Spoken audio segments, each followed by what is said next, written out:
Ça va, Power Ranger fans? Yes, I've been watching Go Busters, like, finally, and I really love it, and I especially love the villains, but we're not here to talk about that right now. No, no, no. We're here to talk about Episode 2 of Power Rangers Megaforce. So, for this episode, the villains came up with a pretty good plan. Like, they wanted to capture a bunch of humans and study them, like, study their weaknesses, like, what does it take to destroy them, etc., etc. Like, and I really enjoyed that. So they sent down a monster to capture a bunch of humans and get down to business. Also, in the episode, Jake tried to put the moves on Gia a little bit. They were at school, and he asked her, like, hey, like, can I walk home with you, like, so we can talk and get to know each other? She said, okay. So they were walking, back home, I guess, and, they were talking a little bit, and then, I guess she could tell that he likes her, so she was like, look, man, I know that you want to put your name on it. I know you want to blow my candles out, but you can't get this cake.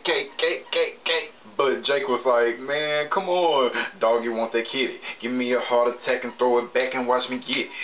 I kid, that didn't happen, but still, like, what she was saying, it was leading to, yeah, let's just be friends. She was like, you're a nice guy and all, but before she could finish, she noticed, like, a bunch of flying alien saucers, and, earlier while they were walking, Jake asked her if he could carry her bags, and he had it, so she was trying to get her backpack back, like, to get her morpher, but how she was doing it, it looked like she was hugging him, and he was like, oh, man. Like, that was kind of funny. It was like, and then he turned around and he saw the alien saucers. He's like, yeah, I'm trying to get my morpher, damn it, too.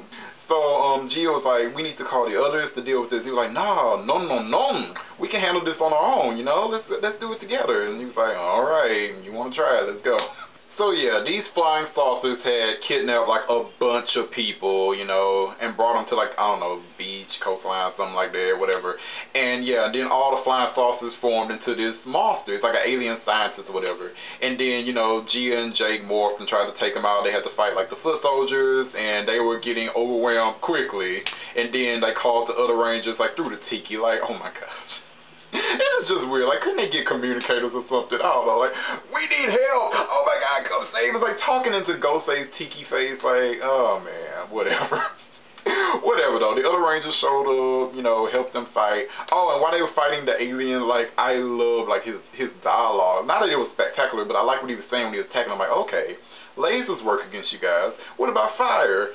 Okay, fire is like super effective. Like, we could conquer the human race in no time. You were a bunch of weaklings. I liked it, though. But, yeah, they had a good fight, and they defeated the monster. And then at the alien base, like, the head villain told the other guy, Barack, right, he said, like, use your pets. And his pets are, like, these zombats who can revive monsters from the dead. And I loved how the other alien, Creepox, he was like, where did you get those abominations? I'm like, wow. Abominations. Like, I loved it. Like, you're going there, PR. All right, okay, I see what you're doing. And he was like, look, I am from royalty. I have access to all types of technology. I'm like, okay, or whatever, sir.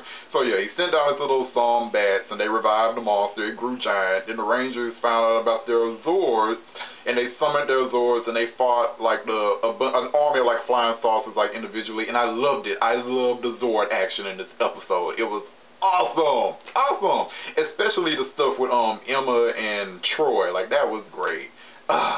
So yes, eventually the Rangers put their Zords together. Summon Megazord! Yes, and it forms the Ghost State Great Megazord, and they make quick work of the monster and save the day, la da da da da. And then, at the end, the Rangers are together, and Ghost State is like, oh, congratulations, Rangers, a job well done, job well done. And then, Troy's like, thank you, Ghost State. And, oh, damn it. I want to call her Emma. Like, everybody wants to call her Emma. Gia, because we get these female names, like, mixed up all the time. So Gia was like, yeah, Jake, we shouldn't have went off on our own. We should do everything like a team, because we're a team, blah, blah, blah. And Jake was like, yeah, you're right. And then, Power Rangers, teamwork is awesome if you ain't got the moral of the story. And, yeah, it ended. Yeah. So, yeah, overall, I enjoyed this episode. It was really good. But I will give it a 3 out of 5. And here's why. So yeah, I skipped over the scenes where Noah was bonding with his teacher over like their love for pseudoscience and finding out if the Loch Ness Monster exists or if aliens and flying saucers are real and stuff. Because I didn't really like it, okay? This is the 20th anniversary season. I really do not want to see lines where people are acting like aliens do not exist in their world. And I know there have been a lot of seasons that have done this stuff where the citizens act all ignorant like aliens. Like, oh, what is that? I've never heard of those things. Even though they've lived through Countdown to Destruction and crap. It's just, I don't want to see that in an anniversary, the 20th anniversary season. And like, everybody should know this stuff by now. I'm sorry. It's just stupid to have lines like this. Did you not pay attention to the giant saucer that landed on Earth and Countdown to Destruction? Or how about all the aliens in the world? Like the Mighty Morphin Power Rangers were on TV. The Overdrive Rangers were on TV. In Down Thunder, we found out that they have a TV show in Japan based on Power Rangers. I'm sorry, this kind of stuff, it's annoying, okay? Oh my god, I'm actually about to pay a compliment to Jungle Fury right now. Oh my god, I detest that season, but I'm about to pay it a compliment.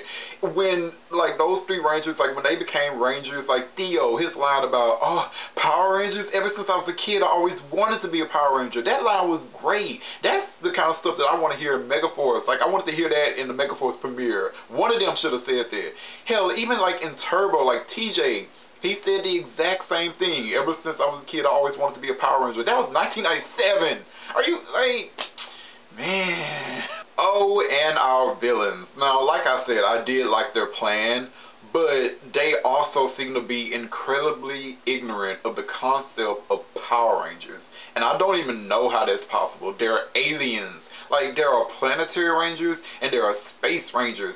How has an alien force that is trying to conquer planets and stuff never heard of Power Rangers? I'm sorry, that's just weird. Even like in Ninja Storm, when Lothar came to Earth, when he saw the Ninja Storm Rangers, he knew what they were. He was like, Power Rangers? Nobody told me there was going to be Power Rangers here. Like, I like that kind of stuff. And like in Dawn of Thunder, when they morphed, Zelltrax immediately knew what they were. Like, so you're Power Rangers?